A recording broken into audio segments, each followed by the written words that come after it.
so far? Yeah. 4. 4. And what's it been like? Because, you know, tonight it's like, this one's been sold out for about 6 or 7 weeks. That's like, really? Yeah. It's in like advance? Yeah, yeah. Okay. Yeah. Because all of the gigs except the German one, no, except the Danish one sold out, but they sold out on the evening, so to speak, at the doors, you know. Yeah, what okay. I mean? And what kind of capacities was it? It was 2,000 people capacities, except Finland, which was 4,000 capacity. So it's they draw a crazy amount of people. It's insane. Yeah. It's like for these guys, and playing in Stockholm, playing in Arena. Yeah, Arena. It's like the club, but moved up to the next level on the next, you know. It's nuts. Yeah, it is. It's nice, isn't it? Yeah, it's great. But you know, a few years ago, nobody even knew who Porcupine Tree were. They played in Dublin in 2003, 4, something like that, and got like just under 300 people. Yeah, you see. Yeah, and now they're playing. Like, now they're a household name. It's fucking nuts. Yeah. We're here in Oslo with Anders from Katatonia. They're playing with Porcupine Tree here tonight. Welcome back to what would you say? World's capital. Yeah, the world's capital. Although some people might say Stockholm. I was going to say Western Sweden, but I don't mind. Yeah, so you're back here now. You're playing a high-profile tour with Porcupine Tree, and you're also you've got a brand new album to promote. I got a promo copy of it, and I would say for me, I probably prefer it to the last one, which I liked a lot. And this is only after a few listens. So yeah. Obviously you like it yourself. I do. Otherwise it wouldn't be there. Oh, yeah, there it is. Use your pocket money on that, kids. There you go. So the album is it's been a while coming actually. It has 3 years or something, I think. And did you tour more for the last album? Is that why? We did, but you know, not more than the usual. We did 2 tours in America, I think 1 in Europe, and then just a hell lot of, you know, one-off shows around the world. But the main problem was actually that neither me or Jonas really came to the point where we felt motivated enough to you know, make a new album. Has that happened before? Never. Okay. So that's scary. Yeah. You know what I mean? It's like that's probably the first like creative crisis we had, but it resulted in something really good anyway, because you had to push yourself a lot more this time, you know, to top the last album. Yeah. How long were we talking? Were you guys like struggling for a while, or? Yeah, a long while. We booked. I think I'm really honest here. I mean, I shouldn't say those things, but we booked the studio 2 times and we had to cancel them twice. Yeah, that makes sense. If you book it 2 times, you have to cancel it twice. Yeah. So you know what I mean? I mean, we never canceled a studio booking, you know. We just felt that the songs we had written, they weren't good enough. So you dumped some stuff? We have dumped super much, you know what I mean? We started over from scratch every time.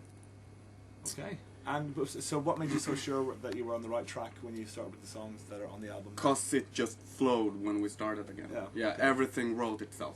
So you could feel the difference immediately? Yeah. It wasn't a struggle anymore. Okay. So I don't know what we did wrong, but, you know, we did something really wrong. I think we tried too hard. What did you do right then? When you first started and you got into the flow, what happened? I think just having fun with it, you know, not being so forced to sit. We used to force ourselves to sit, and I think that just took out the whole exciting, you know, factor in it. And once we more or less, like, you know, stayed up late at night, just got in the mood, got in the zone, and sat with the guitars, it just, you know, there we are. This is the Katatonia kind of, you know, formula working again, you know, so... Probably we were writing in daytime before. There you go. So, hence the title. No, yeah, it can be, totally. Yes, I mean, we joked around with it. We have like thousands of meanings for the title, so there's one, you know. Okay, could you name like 347 of those? Afterwards, yeah. The album now is number, let me think here, 4 for Peaceville, or is it number 5 for Peaceville? Oh, the 5th one. The first one was Tonight's Decision for Peaceville, right? Yeah. So you've become kind of like Peaceville stock now. You're very settled there. Has there been a point where I mean, obviously you've come to the point now where you could easily move to another label if you wanted. Or have you been happy with Peaceville all along? No, not all along. There was a lot of occasions where we wanted badly off the label, you know. Okay. I even tried to get myself kicked from the label by being rude to Hammy.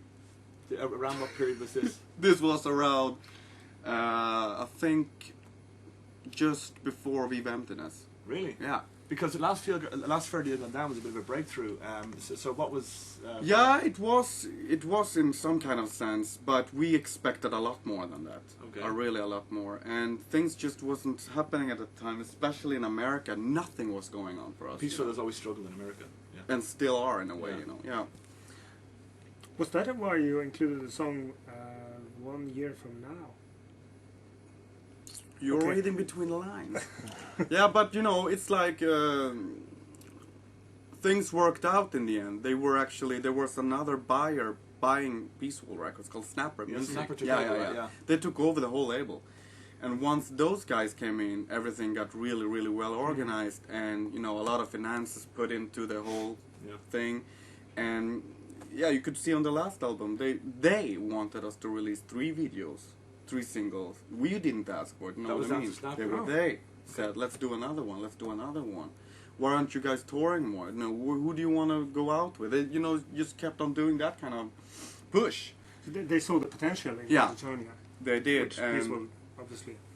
Peaceful, I mean, when Hammy was, I won't badmouth Hammy here, but he was not on that kind of level. He didn't have the kind of power to do that. He was just happy to release an album and, you know, hoped it would sell tons. Kind of like he did in the beginning, because like in the beginning, like Autopsy and Modern Bride, they all kind of took off on their own. Yeah, that was another time though. Yeah, exactly, Yeah, that yeah. was the peak.